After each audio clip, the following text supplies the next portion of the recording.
Varicose veins కి సరైన చికిత్స కోసం సంప్రదించండి ఎవిస్ హాస్పిటల్. ఇప్పుడు దీనికి పూర్వకథ ఏమైందంటే, ఎవడైతే కుర్రాడు సూసైడ్ చేసుకుంటున్నాడని డబ్బులు ఇచ్చేసాడు పాపన్న కదా, ఆ శ్యామన్న వాడి పేరు.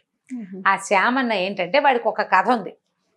వాడు ఏమిటి కొంచెం తొందరగానే పెళ్ళయింది, తండ్రి లేడు తల్లి వాడు. అయితే వీడికి ఏంటంటే కొంచెం చుట్టుపక్కల అప్పులైనాయి. పెళ్ళయింది కానీ పిల్లని కాపురానికి తెచ్చుకోలేదు. పాత రోజుల్లో అలా చేసేవాళ్ళు కదా. అత్తమామ ఎంతసేపు ఉత్తరాలు రాయించారు, కబుర్లు పంపిస్తుంటారు, పిల్లని కాపురాన్ని తీసుకెళ్ళండి అని. కానీ వీళ్ళు ఆ పని చేయలేదు. వాళ్ళ అమ్మ కూడా శత పోరుతుంది, కాపురాన్ని తెచ్చుకుందాం పిల్లని తెద్దానరా అని. వీడికి ఇక్కడ అప్పులు ఉన్నాయి. ఈ బాకీలు వాళ్ళు ఒత్తిడి తెచ్చేస్తున్నారు. వాడికి ఉన్న చిన్న ఇల్లు కూడా స్వాధీనపరచుకోవడానికి. వీడికి ఉన్న బాకీలు వాళ్ళ అమ్మకి తెలియదు. వాడు ఏదో ఆటకాయతనానికి చేసిన బాకీలు, ఆటలకి వాటికి వీటికి అక్కడికి ఇక్కడికి వెళ్ళడానికి బాకీలు చేశాడు. సంపాదన లేదు, బాకీలు ఎలా తీరుతాయి? అవును. దాంతో వాడు చాలా విసిగిపోయి ఉన్నాడు జీవితం మీద. కానీ వాళ్ళ అమ్మకి బాకీ సంగతి తెలియక వాడిని బలవంత పెట్టి అత్తారింటికి తోలింది. తీరా వీడేమనుకున్నాడు, వెళ్ళి అత్తారింటికి ఓ పూట నుండి వచ్చేద్దాం అనుకుంటే వాళ్ళు 2-3 రోజులు ఉంచి 2 బట్టలు కుట్టించి ఇచ్చి పెళ్ళాన్ని బలవంతంగా పంపేశారు అతనితోటి. తీసుకెళ్ళిపోవాల్సిందేనని. ఇక ఏమీ చేయలేక వాళ్ళు ఇచ్చిన బట్టల్లో ఓ జత కట్టుకుని మీ 2వ బట్టలో అతను చిన్న మూట చేత పుచ్చుకుని భార్యను వెంబడి పెట్టుకొచ్చాడు. వస్తుంటే దారిలో ఏమనిపించింది, పెళ్ళాన్ని ఇంటికి తీసుకెళ్తే రూపాయి సంపాదన లేదు. బాకీలు వాళ్ళు వచ్చి ఇంటి మీద పడితే పెళ్ళాం ముందు పరువు పోతుంది. బాకీ తీర్చడానికి వేరే దారి లేదు. అందుకని అతను ఏమనుకున్నాడు, చచ్చిపోదాం అనుకున్నాడు. వాడు సూసైడ్ చేసేసుకోవాలి, ఊరేసుకుందాం అనుకున్నాడు. ఈ భార్య తను సాయంకాలం వేళే బయలుదేరి చీకటి పడే వేళకి ఈ చిట్టడవిలోకి చేరి ఓ చెట్టు కింద పడుకుని నిద్రపోయారు. పెళ్ళాం నిద్రపోతోంది. ఇతను ఏం చేశాడు, లేచి ఈ సూసైడ్ చేసుకోవడానికి వచ్చేసాడు. ఆ అమ్మాయి అక్కడెక్కడో ఉంది. వీడు బాగా ముందుకు నడిచి వచ్చాడు. అక్కడ మన పాపన్న అతను చూశాడు. ఈయన పరోపకారార్థం ఇతని శరీరం అంటాడు కదా, డబ్బిచ్చాడు. డబ్బిచ్చాక డబ్బులు పుచ్చుకున్నాక ఇతనికి ఏమనిపించింది, డబ్బులు ఇచ్చినట్టే ఇచ్చి తను ఉరి మానేయంగానే డబ్బులు లాక్కుంటాడేమోనని పరిగెత్తి పారిపోయాడు. పారిపోయిన తర్వాత వాడికి ఏం ఊహొచ్చింది, మనకి ఇంత డబ్బు ఇచ్చాడు, 300 వరహాలు ఇచ్చేసాడు, 300 పట్టుకెళ్ళాడు, తీసేసుకున్నాడు. అతని దగ్గర ఇంకా డబ్బులు ఉన్నాయి, లెక్క పెడుతున్నాడు కదా, లెక్క పెట్టి కదా 300 తీసి ఇచ్చాడు. కాబట్టి మిగిలిన డబ్బులు గనక కొట్టేస్తే జీవితం హాయిగా వెళ్ళిపోతుంది, వీడెవడో అమాయకుడిలాగా ఉన్నాడు అని అనుకుని ఏం చేశాడు, పారిపోయిన వాడు కొంచెం దూరంగా దాక్కుని ఈ పాపన్న గారు తన బట్టలు అక్కడ ఉన్నాయి, మూటలో ఉన్న కొత్త బట్టలు వేసుకుని నడుస్తున్నాడు కాదు, అతన్ని వెనకాల నుంచి పాపన్నని రాళ్ళు పెట్టి కొట్టేశాడు. కొట్టంగానే పడిపోయాడు. ఆ డబ్బులు పుచ్చుకుని పారిపోయాడు. వెళ్ళిపోయాడు శ్యామన్న. వెళ్ళిపోయి డబ్బులు లెక్క పెట్టుకున్నాడు. చూస్తే తన దగ్గర ఉన్నవి కాకుండా 700 మొత్తం కలిపి 1000 వరహాలు. ఆ సంచి రొంటిని పెట్టుకుని ఏమనిపించింది, జీవితం మీద వ్యామోహం వచ్చింది. చచ్చిపోక్కర్లేదు, అప్పులు తీరిపోతాయి, చక్కగా పెళ్ళానికి నగ నట్రా కొనుక్కుని ఓ ఇల్లు వాకిలి కొంచెం పెద్దగా కొనుక్కుని 4 చూసుకుని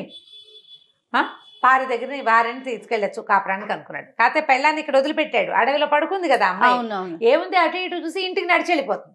వాళ్ళ ఇంటి నుంచే కదా వచ్చాం, ఏమవుతుందిలే, ఇది ఇక్కడ ఏమైనా అయిపోతుందేమో, పులుస్తుందేమో, సింహం వస్తుందేమో, అలా భావించలేమో, అవన్నీ ఊహించకుండా పెళ్ళాం అత్తారింటికి తిరిగి వెళ్ళిపోతుంది అనుకుని అట్టించి అట్టే నడుచుకుంటూ పోయాడు. వాడు వెళ్ళిపోయి ఏం చేశాడు, ఆ పట్టణంలోకి ప్రవేశించాడు. ఇది ఏ పట్టణం, పాపన్న గారు రాజకుమారుణ్ణి కాపాడి అక్కడి నుంచి తిరిగి వస్తున్న పట్టణం. ఓహో, ఏ పట్టణం నుంచి అతను తిరిగి వచ్చాడో అదే పట్టణం వెళ్ళాడు. వెళ్ళి ఏం చేశాడు, నగలు బేరం ఆడడం కోసం బంగారపు కొట్టులోకి వెళ్ళాడు. బంగారపు కొట్టు అయినా చూస్తే వీడు సామాన్యంగా ఉన్నాడు, సింపుల్ బట్టలే, పల్లెటూరు వాడు కనపడుతోంది. కానీ వీడి దగ్గర ఉన్న సంచి మీద రాచముద్ర ఉంది. డబ్బుల సంచికి, రాజుగారు ఇచ్చిన డబ్బుల సంచికి ఒక ప్రత్యేకమైన ముద్రలు ఉంటాయి. ఆ ముద్ర చూసేసరికి డౌట్ వచ్చింది, వీడెవడికో ఎట్లా వస్తుంది ఈ సంచి, పైగా రాజుగారి సంచి అంటూ ఒకటి ఎవరింటికైనా వస్తే వాళ్ళు అందులో ఏమైనా బియ్యపిండి పోసి శనగపిండి పోసి ఎవరికి ఇవ్వరు, అది అసాత్పరంగా దాచుకుంటారు. దాంతో ఇతను ఏం చేశాడు, రక్షక భట్లకు కబురు చేశాడు, నా దగ్గరికి నగలు కొనడానికి వచ్చిన ఒకటి దగ్గర రాజముద్ర ఉన్నటువంటి డబ్బుల సంచి ఉంది అని. వాళ్ళు వచ్చి సైనికులు వీడిని పట్టుకున్నారు. పట్టుకోగానే ఈ సంచితో సహా తీసుకుపోయారు రాజుగారి దగ్గరికి. రాజుగారు పరిశీలించి చూశాడు, అది ఏమిటి, నిన్న సాయంత్రం మనం పాపన్నకి ఇచ్చిన సంచి, 1000 వరహాలు ఇచ్చాం, లెక్కెట్టారు, 1000 వరహాలు ఉన్నాయి. ఈ శ్యామన్నకి 1 రూపాయి ఖర్చు పెట్టే అవకాశం కూడా రాలా. అందులో తొలుత 300 తీసుకున్నాడు, తర్వాత మొత్తం సంచి లాక్కున్నాడు. ఏం చేసుకుంటాడు? రూపాయలు కొనాలి ఏదైనా. బంగారపు కొట్టుకు వెళ్ళాడు తొలిగా. అక్కడ దొరికిపోయాడు. లెక్క పెట్టంగానే రాజుగారు అడిగారు, ఈ సంచి నీ దగ్గరికి ఎక్కడ వచ్చిందంటే ముందు నాదేనన్నాడు. తర్వాత బట్టలను చూసి భయపడి, అబ్బే కాదండి, ఎవరో ఒక ధర్మాత్ముడు దానం చేశాడు. దానం చేస్తే ఎట్లా దానం చేస్తాడు? సరే, ఏ ఊరు నీది అంటే వీడు తన సొంత ఊరు పేరు చెప్పకుండా వేరే ఊరు చెప్పాడు. నీకు దానం చేసిన ఆయన నీకు ఎక్కడ దానం చేశాడు అంటే ఎక్కడ దానం చేశాడో చెప్పాలా, వేరే చోట పేరు చెప్పాడు. పాపన్న ఎక్కడికి వెళ్ళాడు? తన ఊరు వెళ్ళాడు. ఆ ఊరికి వెళ్ళే దారి రూట్లో ఏమేమి ఊళ్ళు వస్తాయి? ఆ ఊళ్ళల్లో వీడు చెప్పిన పేరు లేదు. ఇదేమో పాపన్నకి ఇచ్చిన సంచి. దాంతో వీడు అబద్ధాలన్నా చెప్తూ ఉండాలి. ఎవరో ధర్మాత్ముడు దానం చేస్తే 100 ఇస్తాడు, 50 ఇస్తాడు, 10 ఇస్తాడు, మొత్తం ఎందుకు 1000 వరహాలు ఇచ్చేస్తాడు. సరే, ఆ సంచి దగ్గర పెట్టుకున్నారు. వరే వీడిని కొట్ల పడేంట్రా, పాపన్న ఊరు వెళ్ళాడో లేదో కనుక్కోండి అని జనాల్ని పంపించారు. పాపన్న వాళ్ళ ఊరు అన్ని వివరాలు వీళ్ళ దగ్గర ఉన్నాయి, చెప్పాడు కదా వాళ్ళకి. సరే, ఇంతలో ఏమైంది? ఈ కథ ఇలా వెళ్ళిపోయింది. ఈ అడవిలో పాపన్న పడిపోయాడు. ఈ పాపన్న దగ్గరికి ఎవరు వచ్చారు? ఎవరో ఒకళ్ళు రావాలి, మనుషులు చూడాలి కదా పడిపోయిన వాడిని. ఆ దారి పెద్దగా జనాలు తిరిగే దారి కాదు. కాకపోతే శ్యామన్న భార్య గదిలో అక్కడ పడుకుంది అడవిలో. ఆ అమ్మాయి నిద్ర లేచి చూసింది, మొగుడు అటు ఇటు ఎక్కడా కనపడలేదు. సరే, ఏమనుకుంది, అయ్యో ఏమిటి ఏమైపోయింది అని అనుకుని వెనక్కి వెళ్తే పుట్టింటికి వెళ్ళిపోవచ్చు. ఆ పిల్ల ఇప్పటికి 5-6 సంవత్సరాలుగా అత్తారింటికి వెళ్ళిపోవాలని తహతహలాడిపోతాం. ఒకవేళ పొరపాటున తను ఏదో నడుచుకుంటూ వెళ్ళిపోయాడేమో, లేపైనా ఏటైనా వెళ్ళినా తన ఇంటికే కదా చేరతాడు. అందుకని అత్తారింటికే దారి వెతుకుతూ అయినా ఎవరో ఒకళ్ళని అడిగైనా, అన్ని ముందు అడవి దాటితే ఏదో ఊరు రాదు, ఊర్లో ఒక దారి అడిగి వెళ్ళొచ్చు. అందుకని ముందుకే దారి తీసి, ఈ ముందుకు తీసిన దారి ఎటు? ఎక్కడైతే శ్యామన్న పాపన్నని కొట్టిపడేశాడో అక్కడ. ఆ దూరం నుంచి నడిచిస్తుంటే చూస్తే ఎవరో మంచి బోర్లా పడి ఉన్నట్టు కనపడుతున్నాడు. ఆ బట్టలు అమ్మాయికి తెలుసు, భర్తకి కుట్టించారు నాన్న. 2 చొక్కాలు 2 ధోవతలు కొన్నాడు. గుర్తుపట్టింది చొక్కాలు. అమ్మో, నా మొగుడే పడిపోయాడని పరిగెత్తుకుంటూ వచ్చింది. ఆ పిల్ల పెళ్ళి 8-9 సంవత్సరాలు అయింది. ఆ పెళ్ళికి దానికి 10 ఏళ్ళు లేదా 9 ఏళ్ళు. ఈ భర్తని అప్పుడు చూసిందే లేదు. పెళ్ళి అయింది అంతే. ఇవి వచ్చాక కూడా కాపురానికి పంపించేటప్పుడు వీళ్ళు అవి ఇవి చేశారు. మొగుడు వైపు చూస్తే అందరు చుట్టుపక్కల నవ్వుతారు. సిగ్గుబడి ఎప్పుడు బాగా మొగుడిని పరకాయించి వాడు ఎంత పొడుగు ఎంత ఎత్తు సరిగ్గా తెలియదు అమ్మాయికి. బట్టలు తెలుసు. ఆ బట్టల్లోనే ఒకడు ఇక్కడ పడిపోయి ఉన్నాడు. చూసి కంగారు పడింది. ఏం చేసింది? చేతిలో ఏవో అవి ఇవి ఉన్నాయి, బట్టలు తెచ్చుకుందిగా, చిన్న మూట ఉంది ఆ అమ్మాయికి. అటు ఇటు చూస్తే సరే ఆ పవతలు ఎక్కడో నీళ్లునే, గబాలను కాసిన నీళ్లు బట్ట తడిపి పట్టుకొచ్చి మొహం మీద నీళ్లు జల్లి లేవదీసింది. లేవదీసేసరికల్లా ఈ లేవదీసింది ఎవరో అనుకుంటాడు. ఆయనకేం తెలుసు? అయ్యో ఇట పడిపోయి అతను లేవదీసి లేచి కూర్చునేసరికల్లా సిగ్గుపడి దూరంగా నుంచుంది. పోయి మొగుడికి దగ్గరికి వెళ్తాం అమ్మాయికి అలవాట్లేదు, దూరంగా నుంచునేసరికల్లా లేచి చూసుకున్నాడు. చూస్తే తల వెనకాల బొప్పి కట్టింది. అబ్బో, బొప్పి గట్టిగా కట్టిందని, ఎవరు నీళ్లు చల్లిందని చూస్తున్నాడు. అమ్మాయి నువ్వేనా నీళ్లు చల్లిందంటే తలకాయ భూమిలో పాతే సౌనది. మొహం చూపించట్లా, సిగ్గుపడుతుంది అనమాట. అమ్మాయికి సిగ్గు ఎక్కువ. అక్కడి నుంచి ఏమన్నాడు, ఈ కొట్టిన వాడు ఎవడో నా సంచి పట్టుకుపోయినట్టున్నాడు అని చెప్పి చూసుకున్నాడు. సంచి లేదు. ఈ పిల్లకి గుర్తేమిటి? బట్టలు మాత్రమే. సరే, అక్కడి నుంచి లేచి నడవటం మొదలుపెట్టాడు.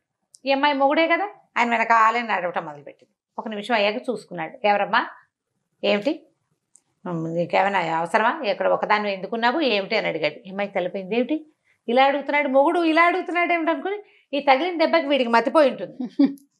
ఈయనకి మతిపోయింది. తన భర్తకి వెనకాలే వెళ్తే ఎప్పటికోప్పటికి రోగం కుదురుతుందిలే అని ఏం మాట్లాడలే. ఆయన మళ్ళీ నడుస్తున్నాం, వెనకాల నడిచేస్తుంటే ఇంకొంచెం ముందుకు వెళ్ళాక, అమ్మాయి చెప్పు, నీకేమైనా సహాయం కావాలంటే చేస్తాను, పరోపకారార్థం ఏదో శరీరం అన్నాడు. అనేసరికల్లా అమ్మాయి ఏమంది, ఏడుపు మొహం పెట్టేసరికల్లా, సరే మీకు ఎవరు లేరా అంటే లేరంది. సరేలే పోనీ నేను మా ఇంటికి వెళ్తాను, నా వెనకాలేరా, మా అమ్మ నీ సంగతి కనుక్కుంటుందిలే అన్నాడు. ఈ అమ్మాయికి ఏం తెలుసు, భర్తకి ఇంట్లో తల్లి ఒక్కతే ఉంది, పాపన్న కూడా తల్లి ఒక్కతే కదా ఉంది, అన్ని మ్యాచ్ అయినాయి. మా అమ్మ నాన్న మా అక్క తమ్ముడు అని ఏమనలా. మా అమ్మ ఉంది ఇంటి దగ్గర పెద్దది, ఆవిడ నీ సంగతి కనుక్కుంటుందంటే సరేలే, అక్కడికి వెళ్ళాక అత్తగారైనా తన్ని గుర్తుపట్టకపోతుందా, వీడు రోగం కుదరకపోతుందని సారీ వెనకాలే నడుచుకుంటూ వెళ్ళింది. ఇంటికి వెళ్ళేసరికల్లా వాళ్ళ అమ్మ దూరం నుంచి చూసి, ఏరా నాయనా వచ్చావురా అని అనగానే వచ్చి, సరే పక్కన పిల్లలు ఈ పిల్ల ఎవరా అంది. ఏమోనమ్మా నాకు తెలీదు, మరి అక్కడ కనపడింది అడవిలో, నేను ఏది అడిగినా సరిగ్గా సమాధానం చెప్పట్లేదు, సరే నువ్వు కనుక్కుంటావులే అని రమ్మన్నానమ్మా అన్నాడు. అన్నాక సరే తల్లి కాస్త గుమ్మం మీదే కూర్చోబెట్టింది. అమ్మాయికి మంచినీళ్ళు ఇచ్చింది, వాకిట్లో అరుగుంది, ఆ పిల్లకి మంచినీళ్ళు ఇచ్చింది, ఇతనికి మంచినీళ్ళు ఇచ్చింది, మజ్జిగ తెస్తానంది. ఏమిట్రా నాయన సంగతులు అంటే, గురువుగారు చదువు ఎంత బాగా చెప్పాడు వర్ణించాడు. అక్కడి నుంచి రాజకుమారుడిని ఎవరో ఎలా పట్టుకున్నారో, ఆ పట్టుకున్న వాళ్ళని తను ఎట్లా వాళ్ళని చేసి రాజకుమారుణ్ణి రక్షించాడు అది చెప్పాడు. తల్లి వింటోంది, పక్కనే స్తంభం పక్కన సిగ్గుగా నిలబడిన పెళ్లి కూతురు కూడా వింటోంది, ఈ అమ్మాయి కూడా. అక్కడి నుంచి ఏం చెప్పాడు, వాళ్ళు 1000 వరహాలు ఇచ్చారమ్మా. వచ్చే దారిలో ఒక దౌర్భాగ్యుడు ఎవడో పాపం సూసైడ్ చేసుకుంటూ కనపడ్డాడే, పాపం వాడికి 300 వరహాలు ఇచ్చాను. ఏముందిలే, పరోపకారార్థం ఏదైనా శరీరం ఇచ్చేశాను. వస్తుంటే ఎవరో నెత్తి మీద కొట్టారమ్మా. మరి అక్కడ వెళ్ళిపోయిన వాడు, డబ్బులు ఇచ్చిన వాడివి బట్టలు ఉంటే కొత్త బట్టలు, వాడు సంచి ఎందుకు వదిలిపెట్టాడో తెలియలేదు, ఆ బట్టలు ఎత్తి వేసుకున్నాను. మరేమో ఎవరో నేను నెత్తి మీద కొట్టారా, 700 పోయినాయమ్మా. వాళ్ళ మంది పోతే పోయినాయి నాయన, బతికొచ్చావు అంతే అంతే చాలు. ఇదంతా వింటున్న ఈ అమ్మాయికి అర్థమైంది, ఓహో వీడు మన మొగుడు కాదు. ఓకే. అయితే ఊరి పోసుకోబోతున్నాడు, కష్టాలు చెప్పాడు, తనకి ఇబ్బందులు చెప్పాడు అని ఎవరినైతే చెప్తున్నాడో అతను తన భర్త. ఆయన బట్టలే ఈయన కట్టుకున్నాడు, కానీ ఈయన మళ్ళీ కొట్టింది ఎవరో తెలియదు. కొట్టిన వాడు ఎవడో ఉండాలి, అది ఎవరో తెలియదు. ఈ 10 నిమిషాలు కూడా గడవక ముందే రాజభట్లు వచ్చేసారు గుర్రాలు వేసుకుని. పాపన్న గారు ఇల్లు చేరాడంటే ఇల్లు చేయరాని, లక్షణంగా చేయరాని అనేసరికల్లా వాళ్ళు ఏమన్నారు, మీకు రాజుగారు ఇచ్చిన డబ్బుల మూట ఏది అని అడిగారు. అడిగితే లేదు, నేను ఎవరికో ఇచ్చాను, ఎవరో నన్ను కొట్టి మిగిలిన డబ్బులు పట్టుకుపోయారు అంటే ఒకడు ఆ డబ్బుల మూటతోటి డబ్బులతోటి దొరికాడు. ఓహో, దొరికాడా? ఎలా ఉన్నాడు ఏంటంటే, నువ్వు వేసుకున్న బట్టలు లాంటివే వాడు వేసుకున్నాడు అని చెప్పారు. అదే చొక్కా, అదే పంచ అనగానే అప్పుడు ఈయనకి ఏం స్ట్రైక్ అయింది, ఓహో వాడే మొదట 300 ఇచ్చిన వాడే నన్ను కొట్టుంటాడు అనుకుని. వెంటనే ఈ పక్కన ఈ అమ్మాయి కూడా అర్థమైపోయింది. అతనేమో నువ్వే ఇచ్చావని చెప్తున్నాడు, తర్వాత ఏమో నేనే తీసుకున్నానంటాడు, ఏం చేస్తాను చెప్తున్నాడో నిజం చెప్పటం లేదు. అందుకని రాజుగారు వాడిని ఖైదు చేయించారు, నేను తీసుకురమ్మన్నారు. అనగానే ఇతను అమ్మాయి పద్మ వచ్చి, ఆ పిల్ల పేరు పద్మ, వచ్చి కాళ్ళు పట్టుకుంది, అయ్యా నా భర్తను రక్షించండి, నన్ను కాపురాన్ని తీసుకెళ్ళమని మా అమ్మ నాన్న చాలా బలవంత పెట్టారు, అక్కడ ఏమి చెప్పలేక తీసుకొచ్చాడు, మీ పెళ్ళాన్ని నాతో కాపురానికి మా ఇల్లు వాకిలి సరిపెట్టడం కోసమే ఇంత పని చేస్తుంటాడు, రక్షించండి మమ్మల్ని అని కాళ్ళు పట్టుకునేసరికల్లా సరే అమ్మాయి ఇక్కడ ఉండు, నేను వీళ్ళతో వెళ్ళొస్తానని వెళ్ళాడు. వెళ్ళేసరికల్లా అక్కడ ఒప్పుకున్నాడు, నేనే ఇచ్చాను, పోనీలేండి పాపం పెళ్ళాం కూడా ఉంది, వాళ్ళు బతకద్దు, వాడు ఏవో కష్టాల్లో ఉన్నాడు అని డబ్బులు ఇచ్చేయటానికి ఒప్పుకున్నాడు. రాజుగారు ఎక్కిరిచ్చారనమాట, నీకు ఇచ్చిన బహుమానం ఒకటి కొంత ఇచ్చావు, కొంత వాడు లాక్కున్నాడంటే పోనీలేండి తెలియక లాక్కున్నాడు. ఈ లోపల ఆ చామన్న కూడా కాళ్ళు పట్టుకున్నాడు, బాబు నన్ను క్షమించండి, ధనాశ పడ్డాను అనవసరంగా, మీరు ఇచ్చిన డబ్బులతో సంతోషపడి వెళ్ళిపోయినా సరిపోయేది, అనవసరంగా నేను ఇంత పని చేశాను, ఈ పని పొరపాటు చేశానని కాళ్ళు పట్టుకున్నాడు.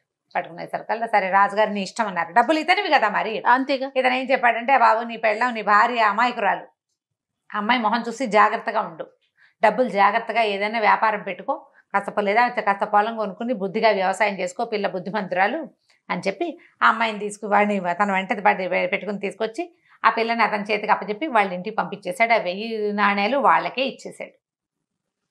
ఊరంతా ప్రచారం అయింది వీడికి అమాయకుడు అని. మరి 1000 రూపాయలు ఎవరైనా ఇస్తారా? అదే కదా, కొట్టాడు కాబట్టి వాడికి శిక్ష పడాలి అనాలి. నేను దానం చేయదలుచుకుంది 300, మిగిలిన 700 నాకు ఇప్పించండి అనాలి. ఏమీ అనలా, పరోపకారార్థం ఇతని శరీరం అంటాడు. సరే వాళ్ళ అమ్మ ఏమనుకుంది, చదువు అయ్యి వచ్చాడు, ఏదో పని చేసుకుంటూ ఉంటాడు, రాజుగారు ఎట్లాగో ఉద్యోగం ఇస్తానన్నారు. అప్పుడప్పుడు వెళ్ళి రాజుగారు కనపడితే రాజుగారే సంబారాలు పంపిస్తాడు వీళ్ళింటికి. మరి రాజకుమారుడిని రక్షించాడు కదా, పిల్లాడికి పెళ్లి చేద్దామంటే ఆ ఊళ్ళో ఒక్కళ్ళు కూడా ఈయనకి పిల్లని ఇవ్వడానికి ఒక్కళ్ళు. ఈ పాపన్నకి అమాయకుడు, ఒట్టి మట్టి బుర్ర, వీడితోటి కాపురం చాలా కష్టం. అందుకని ఎవరు పెళ్లి సంబంధం ఒప్పుకోవట్లేదు. వీళ్ళమ్మ ఏమనుకుందంటే, సరే ఇక పై ఊళ్ళలోంచి ఎవరినైనా పిల్లని చూద్దామని పై ఊళ్ళో పెళ్లి ప్రయత్నం చేయటం మొదలుపెట్టింది.